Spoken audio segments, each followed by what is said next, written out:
제주항공 여객기 참사 1주기가 다가오고 있습니다. 하지만 여전히 진상규명은 진척이 없어 유가족들은 답답함을 호소하고 있습니다.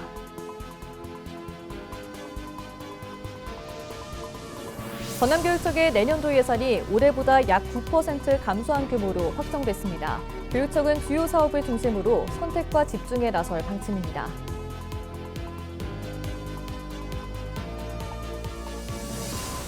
서해안고속도로 무안 몽탄 이터널 지점에서 차량 7대가 잇따라 추돌했습니다.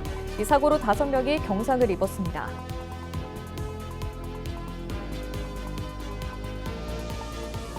당정의 석유화학과 철강산업의 구조 개편을 본격 추진할 방침입니다. 이와 함께 재생에너지 산업 전환을 위한 제도적 기반도 마련할 계획입니다.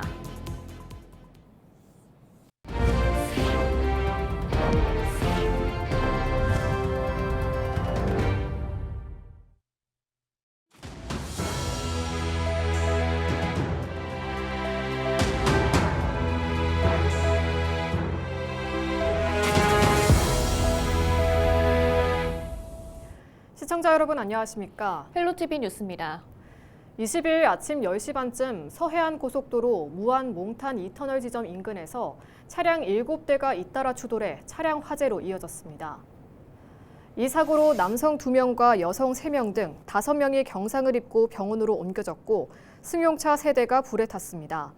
경찰과 소방당국은 정확한 재산 피해 규모와 사고 원인을 조사하고 있습니다. 더불어민주당과 정부와 대통령실이 석유화학과 철강산업 구조 개편을 비롯해 재생에너지 산업 기반 산업 전환을 위한 재생에너지 자립도시 특별법 제정을 추진하겠다고 밝혔습니다. 지난 21일 열린 5차 고위당정협의회 결과에 따라 석유화학 분야의 경우 여수와 울산, 대산 산당 기업들의 사업 재편 계획이 승인되면 프로젝트별 맞춤형 지원 패키지가 마련될 전망입니다. 철강 분야에서는 설비 합리화와 저탄소, 고부가 전환을 중심으로 한 구조 개편이 본격화될 예정입니다. 이와 함께 재생에너지 전환과 지역 균형 발전을 달성하기 위한 제도적 기반으로 관련 특별법이 제정되고 아리백 산단 조성이 속도감 있게 진행될 것으로 보입니다. 석유화학 노동계가 침체가 지속되고 있는 여수 국가산단의 노동자 고용 보장을 촉구했습니다. 민주노총 전국화학섬유식품산업노동조합 광주 전남지부는 20일 여수시청 앞에서 기자회견을 열고 정부가 석유화학 구조 개편을 본격화하고 있지만 이 과정에서 원청과 하청 노동자들을 모두 포함한 고용보장 대책이 제시되지 않고 있다고 꼬집었습니다. 그러면서 정부의 석유화학산업 구조 개편 시 고용안전대책 포함과 설비 감축 전 고용영향평가 의무 실시, 하청 노동자 보호대책 제도화 등을 요구했습니다. 지난해 12월 29일 발생한 제주항공 여객기 참사의 1주기가 다가오고 있습니다. 사고 원인을 둘러싼 진상규명은 여전히 제자리 걸음이라는 지적이 나오고 있는데요. 유가족들은 무안공항을 떠나지 못한 채 철저한 진상규명을 요구하고 있습니다. 장혜원 기자가 취재했습니다.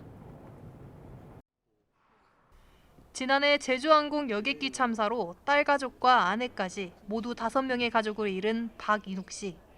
박 씨는 지금도 무안공항에 머물고 있습니다. 사고 발생 이후 진상규명이 이루어지지 않아 공항을 떠날 수 없다고 말합니다.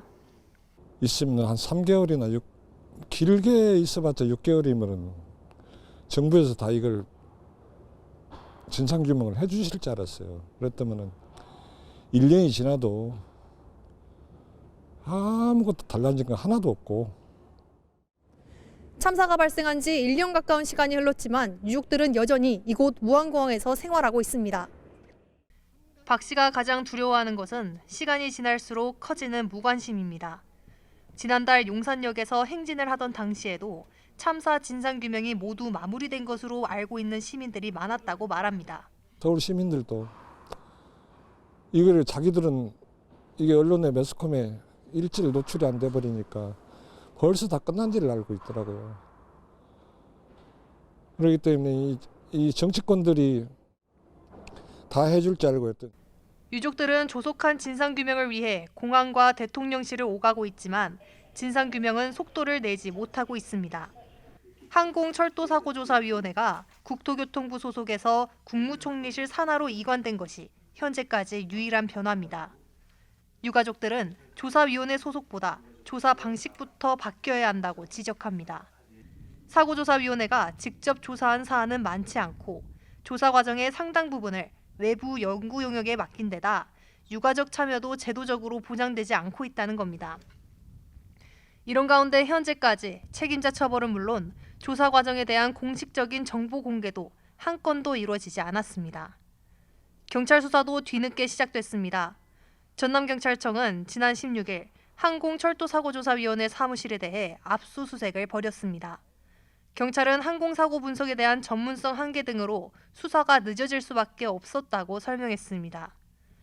조사 주체를 둘러싼 논란과 반복되는 조사 일정 연기 속에 사고 원인을 둘러싼 핵심 쟁점은 여전히 풀리지 않고 있는 상황. 참사 일주기를 앞둔 지금 유가족들이 던진 질문은 아직도 답을 기다리고 있습니다. 헬로티비 뉴스 장혜원입니다. 정부가 심근경색이나 뇌졸중 등 응급 환자의 신속한 치료를 위해 심뇌혈관 질환센터를 추가 지정하기로 하면서 의료 기반이 열악한 전남에 센터가 들어설지 관심이 쏠리고 있습니다.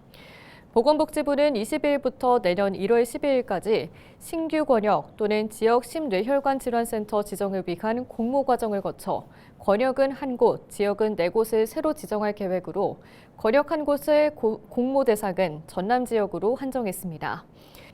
전남은 지난 2022년 심근경색 발생률이 인구 10만 명당 53.4건으로 서울 4.9건, 세종 33건을 크게 웃돌았고 뇌졸중 발생률도 125.5건으로 서울 101.6건, 세종 104.8건보다 높았습니다. 반면 전남의 응급 심근경색과 뇌졸중 환자의 관내 의료기관 이용률은 각각 42%와 50%로 서울의 절반에도 못 미치는 등 발생률은 전국에서 가장 높은 수준이지만 치료 비율은 전국 최저 수준에 머물고 있습니다. 김민석 국무총리가 국민주권정부 출범 6개월을 맞아 전남 현안과 관련된 국정 운영 방향을 알렸습니다. 김 총리는 지난 20일 전남도청 김대중 강당에서 K국정설명회를 열고 전남의 경우 AI와 우주, 에너지 등 미래 전략 산업의 중심지로 도약할 수 있는 잠재력을 가지고 있다고 설명했습니다. 그러면서 국립의대 설립을 비롯해 전남 핵심 사업들이 국가 균형 발전의 동력이 될 수 있도록 노력하겠다고 강조했습니다. 김영록 전남도지사는 이번 설명회에서 김 총리와 면담을 갖고 통합국립의대 정원 100명 이상 배정을 비롯해 목포와 순천에 500병상 이상 규모 대학병원 설립, 아리백 미래첨단 국가산단 조성 등을 요청했습니다. 전남교육청의 내년도 예산안이 확정됐습니다. 전체 4조 4,410억 원으로 지난해보다 약 9% 감소했는데요. 전남교육청은 효율적 운영을 목표로 필수 사업에 집중한다는 계획입니다. 보도에 송하영 기자입니다. 전남교육청의 내년 살림 규모는 4조 4,410억 원입니다. 올해보다 약 4,400억 원이 줄었습니다. 교육청 예산 대부분을 차지하는 정부의 보통교부금이 감소한 데다 미리 마련해둔 기금을 사용한 영향입니다. 전남교육청은 내년 예산 편성 과정에서 교육활동 중심의 학교 여건을 만들고 학교 자율성을 높이는 데 집중했다고 설명했습니다. 이에 전체 예산 가운데 학교 운영비 등 필수 운영 사업 분야 비중은 올해보다 약 5% 늘었습니다. 지역산업 변화에 맞춰 전남형 AI 인재 양성 생태계 구축에는 280억 원이 반영됐고 각 학교가 특성에 맞는 활동을 스스로 기획하고 운영할 수 있도록 학교 운영 자율 경비 항목도 새로 마련됐습니다. 내년 3월 개교를 앞둔 미래국제고등학교의 운영과 해외 인재 지원을 위해 국제교육 문화교류 분야 예산은 73억 원으로 올해보다 3배 늘었습니다.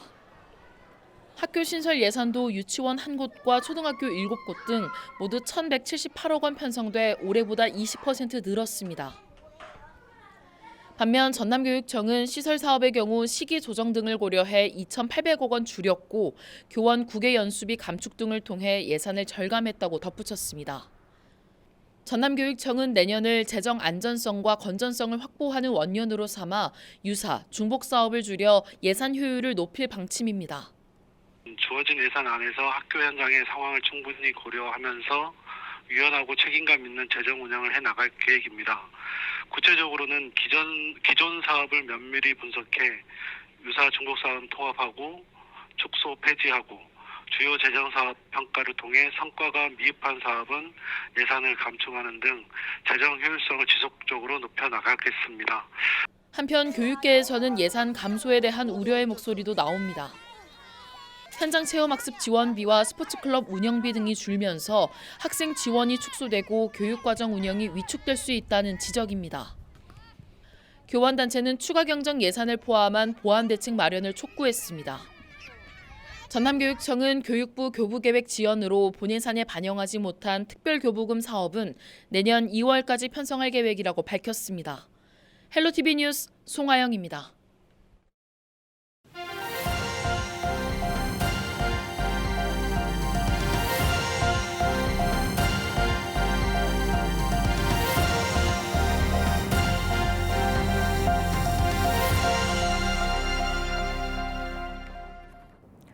전라남도의회가 국립목포대학교와 국립순천대학교 통합 찬반 투표를 앞두고 각 대학 구성원들의 적극적인 참여를 독려했습니다.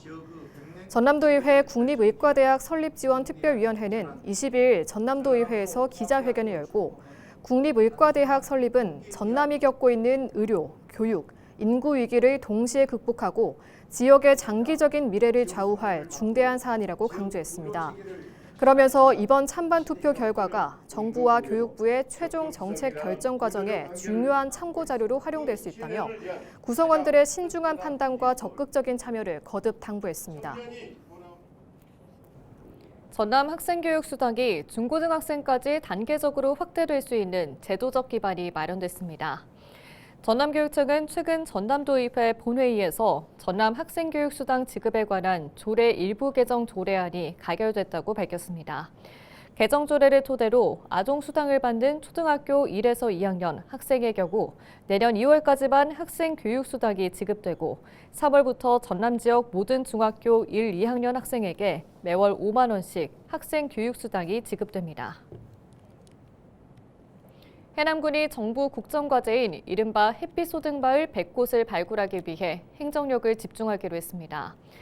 해남군은 특별한 계획이 없는 땅이나 농지, 창고나 축사의 지붕, 공공부지 등 마을 여건에 따라 적게는 300kW에서 많게는 1메가와트 안팎에 걸쳐 태양광 설비를 설치할 경우 총 사업비의 최대 85% 수준에서 융자를 지원하고 주민 참여형일 경우 에너지 저장 장치를 설치하면 보조 사업 지원을 검토할 계획입니다.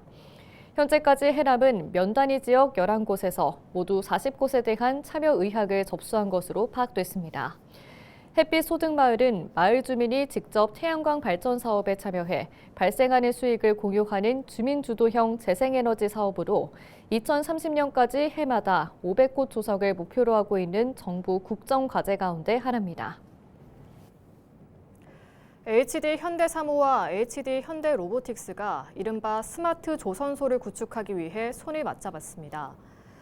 두 기업은 22일 생산공정 자동화와 스마트 팩토리 구축을 위한 업무 협약을 맺고 맞춤형 자동화 기술 공동 개발, 현장 검증과 표준화, 조선업 특화 로봇 기술 연구 등 단계별 협력을 통해 스마트 조선소를 구축하는 데 적극 협력하기로 했습니다. 현대사무는 이번 협약을 통해 현대로보틱스의 로봇과 인공지능 기술 등이 더해지면 생산 안전성과 높은 효율성, 공정이 단축되는 효과를 가져올 것으로 내다봤습니다. 고흥군의회가 정부와 관계부처에 해창만 간척지 임대농지를 실경작자에게 수의계약 방식으로 매각할 것을 촉구했습니다. 고흥군의회는 최근 342회 정례회에서 지난 1984년 간척사업 과정에서 피해를 입은 농어민들의 생계 안정을 위해 제공된 해창만 간척지 임대농지의 일부가 상습 침수 우려로 매각이 보류되면서 농민들이 장기간 임차 형태로 경작을 이어오고 있다고 밝혔습니다. 이후 침수 요인이 해소됐음에도 불구하고 농림축산식품부가 공개 경쟁 입찰을 원칙으로 하고 있다며 농민 현실을 반영한 매각 판단이 필요하다고 강조했습니다. 이상으로 뉴스를 마칩니다. 저희는 언제나 지역민 여러분과 함께합니다. 시청해주신 여러분 고맙습니다.